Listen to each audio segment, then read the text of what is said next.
This is definitely becoming a series now, and it makes me very happy. I could talk about the SCP Foundation all day, but this is probably the closest I'll ever get to that. If you haven't seen the first two videos that I've done on this subject, then you really should check them out. I know you might think I'm just saying that just so we get views, but honestly, I mean it. Go and watch it, guys, because we talked about some really scary entities so far. I'll be honest, I was worried I wouldn't be able to find any scarier ones to talk about, but whatever you find in the SCP archives, there's always something scarier. This will be the best one yet. My name is Danny Burke, and this is the top 10 scariest SCP creatures, part 3. Before we get into this, let's quickly talk about my beard. It's been a topic of discussion now for a couple of years on the channel, and so I thought I'd let you guys know about the King's Men Beard Club. They are who I would recommend if you have a beard, if you're growing a beard. Whatever the beard though, these products are perfect. There we've got the Holy Grail oil and balm. I feel great, I smell even better. If you want to feel and smell better too, then check them out at kingsmenbeardclub.com. Starting off at number 10 now, we have SCP-354. 354 is a pool of red liquid discovered in northern Canada.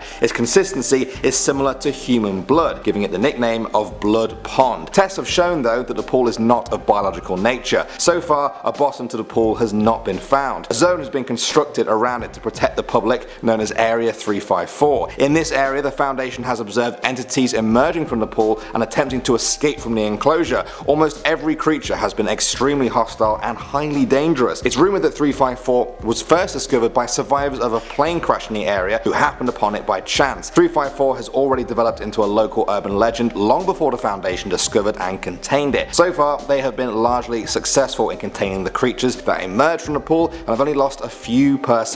Without understanding what exactly 354 is though, there is always the worry that something truly horrific will one day emerge from Blood Pond. Moving on to number 9 now, we have SCP-221. 221 is a pair of gold tweezers from the 16th or 17th century. Researchers removed parts of the tweezer for testing, and when they came back to it later, they found it had somehow restored the gold that they had taken from it. It's theorized that 221 uses minute amounts of gold in the human body to regenerate itself. 221 causes OCD in any person who uses it on their own body. They will slowly remove all the hair from their body with the tweezer, but they won't stop there. Soon they will use 221 to remove fingernails and toenails, then teeth, and then they will use it to remove their own organs. They will start with their eyes and skin and then move on to the liver and pancreas. If they can't use 221 to remove them, they may even use their own hands. If 221 is taken away from the person, they will become violent and manic, using their own hands to finish the job they started. It affects different people in different ways, but if nobody intervenes, 221 will always eventually be the end of anyone who comes into contact with it. Moving on to number 8 now, we have SCP-695. To the untrained eye, 695 resembles a parasitic eel. It has a multi-stage life cycle and uses humans as its primary host. They are about 10 to 15 centimeters in size, and they have fully translucent skin and bones. Adults will attempt to enter male human bodies when they are present or around in infested waters. 695 enters the human body via the mouth, nose, anus, or urethra. Once inside the body, 695 burrows into the nervous system or reproductive system and begins its gestation period. During this time, the subject will experience twitching, burning, intense thirst, light sensitivity, hallucinations, and increased aggression. This will most likely cause them to attack a nearby female in the most heinous ways imaginable, and causing 695 to spread to its next victim. Moving on to number 7 now, we have 001. This is said to be a humanoid entity approximately 700 cubits in height. It is currently being contained in an undisclosed location near the intersection of the Tigris and Euphrates rivers. Because security is so tight, there isn't too much that we know about 001, but this is what we've gathered. It has a number of luminous wing-like appendages that burst out of its shoulders, back, temples, ankles, and wrists. The strange thing about the wings is that nobody can agree exactly how many there are. Some say 2, while others have claimed to see 108. 001 carries a weapon, possibly a sword or a knife. Either way, it emits flames at temperatures close to the surface of the sun. Now despite this, the heat does not seem to damage any of the surrounding area. However, any entity that approaches within 1 kilometer of 001 is immediately struck by the weapon and removed from existence. Some think that 001 is an angel of the apocalypse mentioned in the texts of many Abrahamic religions. The founder of the SCP says that he made the organization after an encounter with 001 in which this being told him to prepare. So then he set about cataloging and containing any supernatural beings that pose a threat to humanity, aka the SCP Foundation. Coming at number 6 now, we have SCP-096. This SCP is described as a humanoid creature measuring approximately 2.38 meters in height. It has very little muscle mass, possibly due to malnutrition. Now at first glance, the most notable thing is its arms, which are said to be grossly out of proportion with the rest of its body. Its skin is devoid of pigmentation and covered with almost no body hair. Things get even weirder though. 096 is said to be able to open its jaw 4 times the norm of an average human. Its eyes are featureless and the Foundation isn't even sure if it's blind or not. When left alone, 096 appears to be very docile, spending most of its time up against a wall. That all changes though when anyone sees its face. Now if that happens, it will become emotionally distressed. You don't even have to see it directly. Even seeing a video recording or a photo of its face will cause 096 to cover its own face and begin screaming,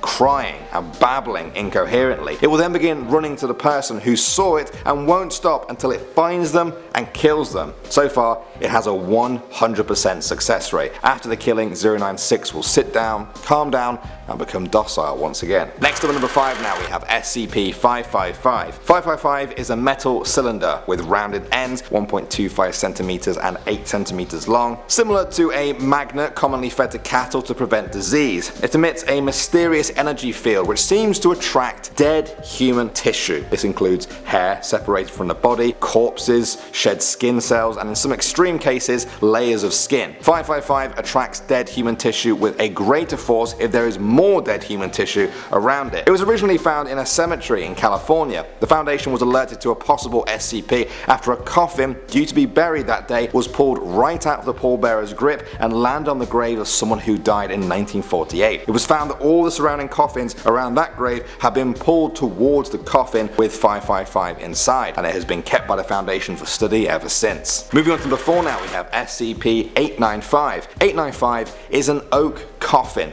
I wish I could say that was the creepiest part, but it gets a lot worse. It was found in a mortuary and was reported to the Foundation after unusual behaviour was noticed around it. The staff said that they didn't know where 895 came from or how it was transported to the mortuary. When agents attempted to open 895, they found it empty. However, they soon noticed that it caused disruptions in video and photographic surveillance equipment within 50 meters. These are always disturbing hallucinations with varying durations and regularity. These get worse the closer the camera is. Within a range of 5 meters from 895, the footage captured can cause severe psychological trauma and hysteria to most subjects. All of this does not affect observers who are physically near 895, only the ones watching the footage. Next up at the number 3 spot now, we have SCP-426. I am SCP-426. If you're wondering why I am saying that I am SCP-426, well, that's one of the weird things about this SCP. It can only be spoken about in the first person. It's impossible for anyone to talk about me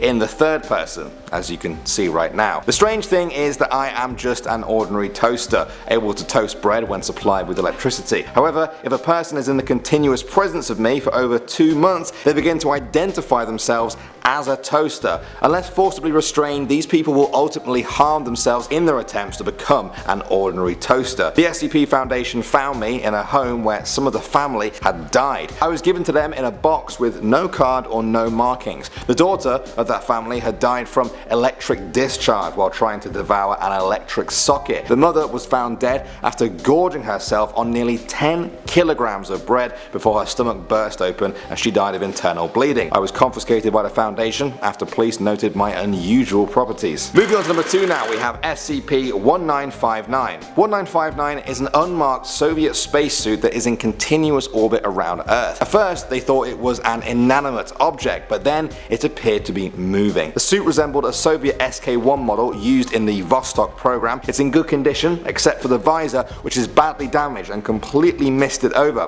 preventing any observation of its interior. The Foundation first detected considerable amounts of gamma radiation emerging from it. 1959 remains motionless for long periods of time, but then randomly it moves erratically. It appears to be in great distress and thrashes everywhere, trying to break its own visor. The suit seems to be be indestructible and can ram through any obstacle it encounters. All attempts to communicate with 1959 have failed. The Foundation believe that 1959 is a well-known Soviet astronaut whose mission ended in disaster. Now some dark force keeps him orbiting Earth forever and prevents him from taking his own life. And finally, number 1 now, we have SCP-957. 957 is a humanoid entity currently residing in a house in Kentucky under the Foundation's observation. The creature is about 2 meters in height and weighs 75 kilograms. One of the most startling first impressions is that it has no internal organs. It also appears to not require any food, water, or sleep. By talking to and observing 957, the Foundation has figured out exactly what it does. 957 will always live in a house inhabited by a single human. When that human dies, it will instantly appear in the nearest house with a single human. Once it has its target, 957 will force the human through a portal in their own chest cavity where they will remain for 4 hours before emerging again. After this, the human will be missing their eyes and large chunks of their memory.